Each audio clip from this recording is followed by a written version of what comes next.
If it were me, I'd probably handle it one of two ways. I would definitively fire Joe Schoen and everybody else associated with this losing mess for the last 3-4 seasons. Obviously, they won the first year, so really the losing mess the last 3 seasons. But I would fire everybody associated with that and hire Bill Belichick and a GM that he's comfortable with.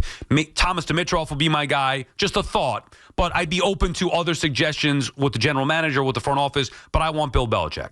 The other avenue, if you tell me, well, we can't do that, it's not happening, Belichick doesn't want to come to the Giants, whatever it may be.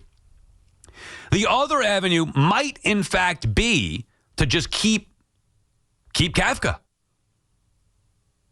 Now, I don't love it, but it's not a total rebuild.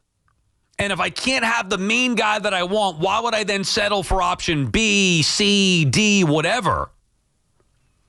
Instead of just saying, you know what? Kafka's done a good job. Now we have to see how he finishes out here the final 5 games.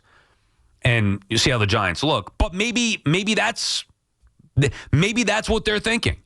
I would blow it all up and hire Bill Belichick. But if you're not going to blow the whole thing up, then maybe you just bet. I wouldn't do this under any circumstance. I wouldn't keep Joe Schoen and allow him to pick another head coach. If you're going to keep Joe Schoen, and maybe that's the best way to say it, if you're going to keep Joe Schoen, then you might as well just keep Kafka. Because at least that makes sense in accordance with your thinking. You think they should be better than they are. You trust the talent. So Joe Schoen's the guy who's brought in the talent over the last 4 years. You trust him. And Kafka's been here, and he's done some nice things already in the first couple of weeks. He's an offensive mind. Why take a chance on somebody else who you don't even know? At least you're familiar with Kafka.